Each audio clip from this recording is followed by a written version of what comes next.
שלום וברכה. הנה אנחנו ממשיכים בלימודנו המעניין בספר ברית שלום, שהוא השולחן ערוך, אפשר לומר, ספר ההלכות של בני נוח. ואנחנו עסוקים בפרק שלישי, אחרי שלמדנו את העקרונות של תורת בני נוח, כיצד פוסקים הלכות, אנחנו עכשיו עסוקים בהלכות עבודה זרה.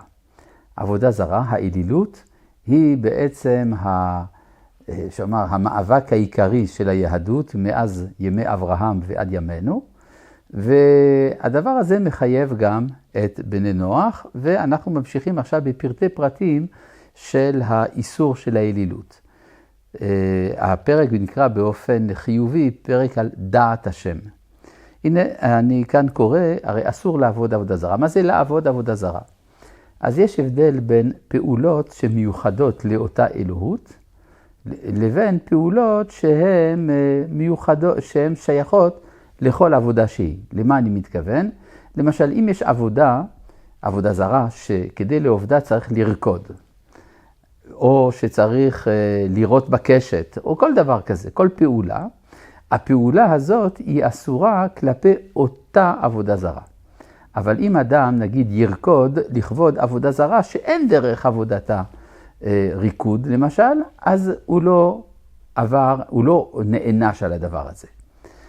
אבל יש פעולות שהן אסורות תמיד. הנה, אני קורא כאן בפסקה ז', פרק שלישי, פסקה ז'. הפעולות הפולחניות, האסורות שלא לשם הבורא, הן השתחוויה, לשם עבודה, שאדם משתחווה לאותה אלילות, שחיטת בעלי חיים, כלומר קורבנות, שריפת קורבן או קטורת וכיוצא בזה, וניסוך משקה, שלוקחים איזשהו נוזל יין או שמן או מים, ושופכים אותו, מנסחים אותו לכבוד אותה אלילות. כמו כן, אמירה פולחנית שתוכנה קבלת עדנות, כגון אלי אתה. זה כמו שביהדות יש לנו פעולה של קבלת עול מלכות שמיים, שהיא אמירת שמע ישראל השם אלוהינו השם אחד. אם אדם אומר כלפי ישות אחרת אלי אתה, אז גם זה בכלל האיסור. כל אלה אסורים ונענשים עליהם, גם אם אינם נהוגים אצל עובדי אותה הדת.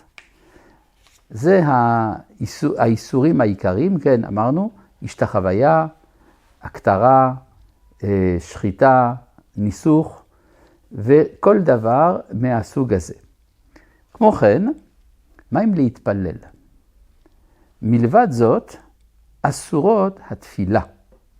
וכן כל פעולה שהיא כדרך עבודתה, כגון אם דרך עבודתה של אותה עבודה זרה הוא על ידי ריקוד, או לבישת בגד מסוים, וכיוצא בזה, אף אלה אסורים, ונענשים על כך.